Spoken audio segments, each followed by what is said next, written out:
말씀은 이사야서 22장 1절에서 25절까지 말씀입니다. 환상의 골짜기에 관한 경고라.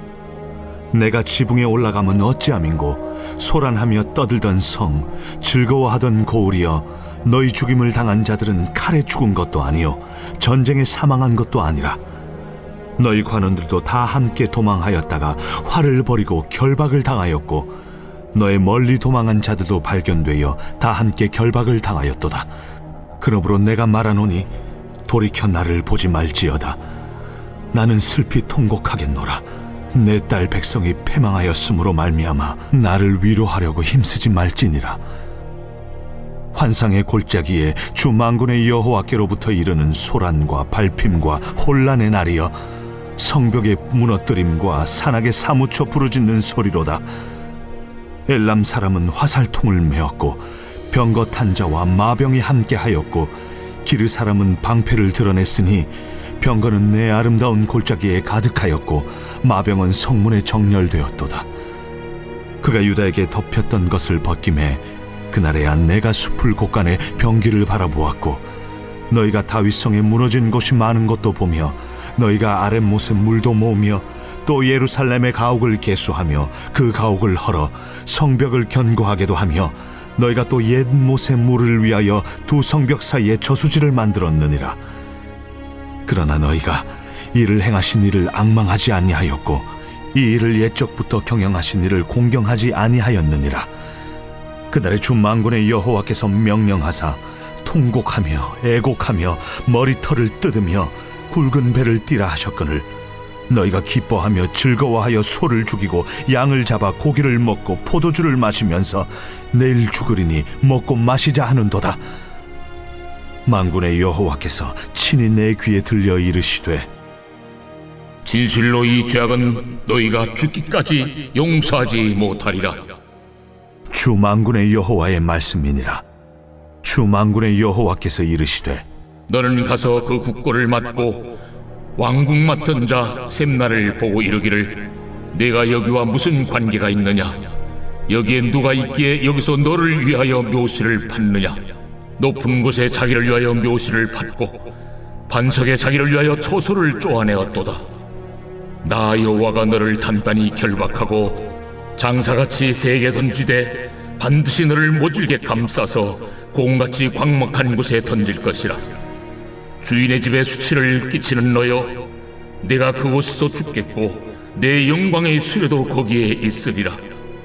내가 너를 네 관직에서 쫓아내며 내 지위에서 낮추리니, 그날에 내가 힐야의 아들 내 종 엘리야김을 불러 내 옷을 그에게 입히며 내 띠를 그에게 띄워 힘있게 하고 내 정권을 그의 손에 맡기리니, 그가 예루살렘 주민과 유다의 집의 아버지가 될 것이며, 내가 또 다윗의 집의 열쇠를 그의 어깨에 두리니, 그가 열면 닫을 자가 없겠고 닫으면 열 자가 없으리라.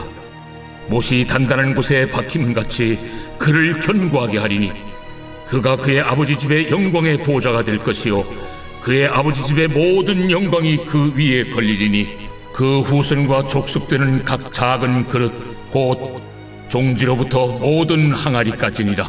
만군의 여호와께서 이르시되, 그날에는 단단한 곳에 박혔던 못이 사거리니, 그 못이 부러져 떨어지므로 그 위에 걸린 물건이 부서지리라 하셨다 하라. 나 여호와의 말이니라. 아멘. 우리는 계속해서 여러분 구약의 이사야서의 말씀을 보고 있습니다. 또 이사야의 말씀을 보면서 우리가 놓치지 말아야 될 아주 중요한 핵심이면서 흐름이 있는데, 이것은 반드시 우리가 기억을 하면서 이사야서를 말씀을 봐야 됩니다. 하나님께서 계속해서 여러 나라들에 대한 심판에 대한 말씀을 계속해서 하시는 이유가 있습니다. 여러분 뭘까요? 하나님께서 이사야 선지자를 통해서 계속해서 지금 여러 나라들의 어떤 징계, 심판에 대한 말씀을 계속해서 말씀을 하고 계시는 그런 상황입니다. 그들이 잘못했으니까 너희들 혼 좀 나야 된다. 너희들 잘못했으니까 아주 혼 좀 나야 된다. 뭐 이런 의도였을까요? 물론 여러분 그런 의도도 있습니다. 잘못을 했으니까 혼이 나야 되는 그러한 이유도 있습니다. 그런데 정확한 방향성, 중요한 방향성은 무엇이냐? 너희가 혼이 나서 그냥 그것을 끝나는 것이 아니고 깨닫고 돌아와야 된다. 너희의 잘못을 깨닫고 돌아와야 된다. 죄와 사망에 머물러 있어서는 안 된다. 그런 이 심판의 메시지를 듣고 또 나에게 반드시 돌아와라 라고 하는 메시지를 계속해서 지금 하나님께서 여러 나라와 민족들에게 알려주시고 있는 그런 상황입니다. 더불어서 하나님보다 더 사랑하는 것, 너희들이 지금 하나님보다 더 사랑하는 것, 하나님을 믿는다고 이야기하면서 다른 우상을 가진 그 우상들을 다 무너뜨리고 심판을 받고 깨닫고 돌아와라 라고 하는 말씀을 계속해서 지금 이사야를 통해서 말씀해 주시고 있는 그런 상황이죠. 오늘 말씀도 좀 보겠습니다. 1절의 처음 부분을 여러분 좀 보세요. 오늘 말씀 1절의 처음 부분. 환상의 골짜기에 관한 경고라 이렇게 시작을 합니다. 여러분 여기서 환상의 골짜기 어디를 말할까요? 환상의 골짜기. 여기서 환상의 골짜기는 예루살렘을 의미합니다. 예루살렘을 의미하는데 예루살렘은 원래 어디에 있었느냐? 골짜기에 있지 않아요. 높은 산에 있습니다. 시온산이라고 하는 그곳에 있었던 곳이 바로 예루살렘입니다. 그런데 왜 골짜기로 불렀을까요? 왜 성경은 또 이사야는 그 예루살렘을 골짜기라고 불렀을까? 이유는 여러분 이렇습니다. 유다는 하나님께서 주신 놀라운 말씀을 받은 나라예요. 또 환상을 보았던 그런 나라입니다. 그런데 그렇게 살고 있지를 않아요. 말씀대로 살지 않고 하나님께 받은 환상들 따라 하나님의 말씀이 무엇인지를 깨달아 살고 있지 않고 영적인 깊은 골짜기에 빠져있는, 영적인 깊은 골짜기 침체에 빠져있는 그런 상황을 말씀해주고 있는 겁니다. 하나님께서 이미 유다를 통해서 또 여러 차례 말씀을 해주셨어요. 돌아와라. 너희가 가고 있는 잘못된 길을 멈추고 나에게 돌아와라. 돌아와라. 계속해서 여러 차례 다양한 모습으로 말씀해 주셨는데 그들은 어떻게 했느냐? 깨닫지 않는 거죠. 그리고 입으로는 하나님 믿는다. 하나님 믿는다. 입으로는 말을 했습니다. 그러나 눈에 보이는 더 강한 나라. 입으로는 하나님 믿는다고 이야기하면서 눈으로 보기에 더 강한 나라를 찾았습니다. 그것이 나라는 애굽, 바벨론 이런 나라들이었어요. 그들에게 가서 도움을 청하는 그런 모습을 우리가 살펴봤습니다. 왜? 우리가 보기에 그들이 우리를 지켜줄 것 같은 거예요. 그들이 우리보다 경제력이 더 세고 더 센 군사력을 가지고 있는 막강한 그런 나라이니까 그들에게 잘 보이면 우리를 어떻게 지켜주겠지 라고 생각을 했습니다. 그런데 여러분 우리가 18장, 19장, 21절, 21장 말씀을 쭉 보면서 애굽과 바벨론 그 나라들도 결국이 어떻게 된다는 거예요. 다 심판을 받게 될 것이고 그들은 다 무너지게 될 것이다 라고 하는 말씀을 들었습니다. 그런데 계속 그것도 알지 못한 채 지금 더 강한 나라를 찾고 있는 유다의 모습인 거죠. 그러면서 오늘 말씀은 두 사람에 대한 말씀이 기록되어져 있습니다. 이런 말씀을 좀 보시면 첫 번째 사람은 누구냐? 15절부터 나오는 이 셈나라고 하는 사람입니다. 15절에 보면 셈나라고 하는 사람이 있어요. 이 사람은 어떤 사람이냐? 남유다의 나라의 모든 총 살림을 관장했던, 총괄했던 지금으로 말하면 대통령, 비서실장 정도 되어지는 직책을 가진 그런 사람입니다. 그런데 그런 사람이 어떠한 일을 했는가 좀 보시죠, 여러분. 16절 중간의 부분을 말씀을 좀 보세요. 16절 중간 부분. 16절의 중간 부분. 너를 위하여 묘시를 팠느냐? 높은 곳에 자기를 위하여 묘시를 팠고 반석에 자기를 위하여 처소를 쪼아 내었도다. 이렇게 기록이 되어져 있어요. 셈나가 여러분 어떤 사람이었다고? 나라를 거의 총괄하는 그런 사람이었어요.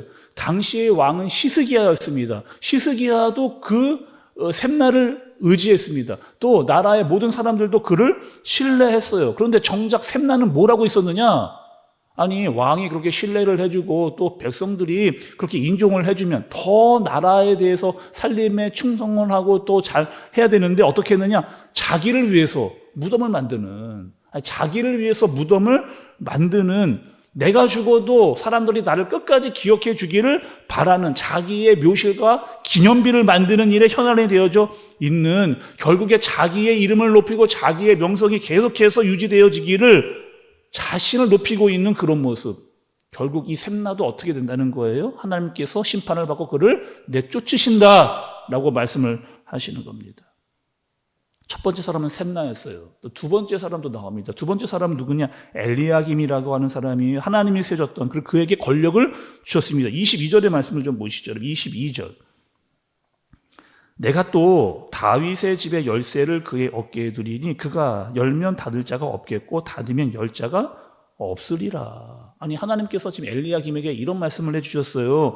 다윗의 집의 열쇠, 다윗의 집의 열쇠, 단순한 열쇠가 아니고 왕궁의 모든 결정권을 다 가지고 있었던, 그러니까 누구를 왕궁에 들이고 누구를 막을지에 대한 그 권력을 가지고 있었던 사람이 바로 이 엘리야김이라고 하는 그런 사람입니다. 그리고 여러분 23절에 처음 부분을 보시면 이렇게 기록이 되어져 있어요. 못이 단단한 곳에 박김같이 그를 경고하게 하리니, 못이 단단한 곳에 박김같이 그를 경고하게 하리니, 이렇게 말씀을 해주셨습니다. 그러니까 그는 어떤 사람이냐? 단단한 못이에요. 경고한 사람입니다.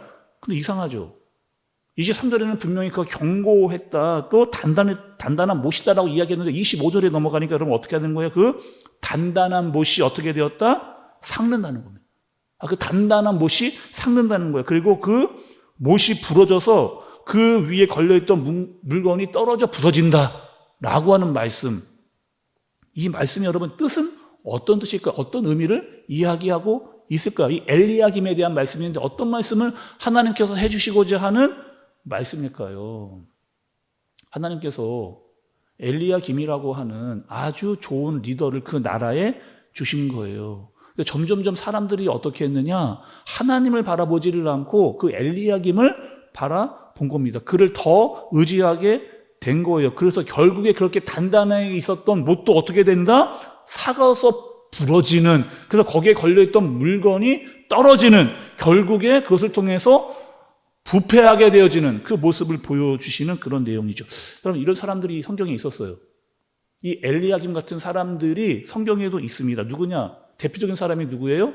솔로몬이 그랬어요. 솔로몬 처음에 여러분 어떻게 했습니까? 그 누구보다 하나님을 사랑했던 사람이 솔로몬이에요. 하나님을 정말로 사랑했습니다. 그에게 또 지혜도 있었어요. 근데 갈수록 어떻게 했느냐? 부귀영화가 커지고 모든 사람들이 다 솔로몬을 믿었습니다. 점점점 잘 나가고 많은 것을 누리면서 사람들이 인정을 해주자 솔로몬이 어떻게 되는 거예요? 점점점 삐뚤어지는. 점점 더 잘해야 될 텐데, 부귀영화도 누리고 사람의 인정들도 받고 지혜도 가지고 있었으면 더 잘해야 될 텐데 어떻게 했느냐? 결국에는 삐뚤어지는, 잘못된 길을 가면서 자기의 이름을 높이고 이방 여자들과 결혼하고 우상을 따르면서 점점점 하나님과 멀어지는, 결국에 무너지는 인생을 살게 되어지는 겁니다. 조금 전에 22절에 다윗의 집의 열쇠라는 표현이 나왔었잖아요.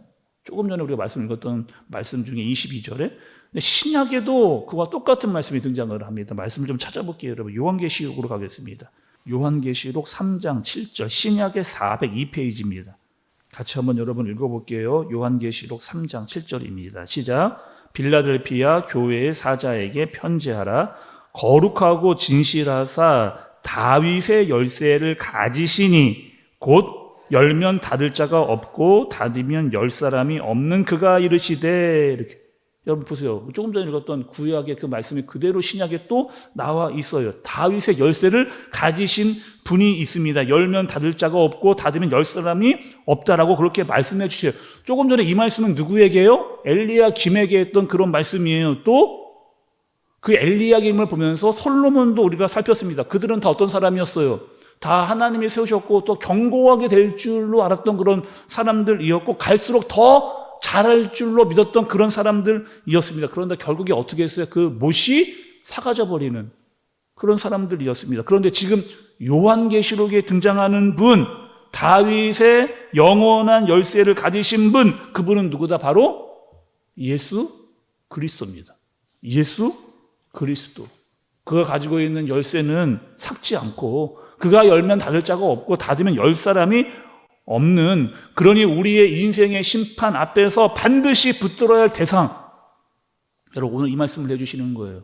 인생에 있어서 여러 가지 심판이 있을 때 정작 우리가 붙들어야 될 아주 중요한, 가장 중요한 대상은 누구냐? 눈에 보이는 샘나와 같은 사람들 아니고 또 단단한 모처럼 보이는 엘리야김도 아니라는 거예요. 거룩하시고 진실하신 예수 그리스도, 그분을 우리가 바라봐야 된다라고 하는 말씀을 오늘 말씀을 통해서 우리에게 해주시는 겁니다. 여러분, 우리는 누구를 의지하며 살아가야 될까요? 우리는 누구를 의지하며 살아가야 될까요? 예루살렘처럼 유다처럼 내 눈에 보이는 강한 자, 여러분 그런 사람들을 의지하며 살아가야 됩니까? 아니면 샘나처럼 자기의 이름을 높이는 데만 혈안이 되어 있는 그 사람을 따라가야 되나요? 누구를? 우리는 오직 예수 그리스도를, 우리의 피난처가 되시고 흔들리지 않는 반석이신 그분을 붙잡고 그분을 바라봐야 합니다. 사람은, 세상은 결국에 다 무너지는, 사람은, 세상은 결국에 다 무너지는, 그러나 영원한 분, 신실한 분, 그분을 더욱더 의지하는 저와 여러분들 되어지시길 예수님의 이름으로 축복합니다. 기도하겠습니다. 하나님 아버지, 우리가 하나님보다 더 의지했던 혹여나 우리 마음 가운데 있는 애굽과 바벨론이 있다면, 또 우리가 믿었던 우상들이 있다면 이 시간에 다 내려놓습니다. 그리고 우리의 피난처는 오직 예수 그리스도이심을 고백합니다. 우리의 손으로 세워진 것들을 따라가지 않고 세상에서 잘 나간다라고 하는 것들을 바라보지 않고 진정으로 하나님께 나가는 우리가 되게 하여 주옵소서. 우리의 모든 인생을 주관하시는 하나님을 믿음으로 붙들고 나아가게 하여 주옵소서. 예수님의 이름으로 기도드리옵나이다. 아멘.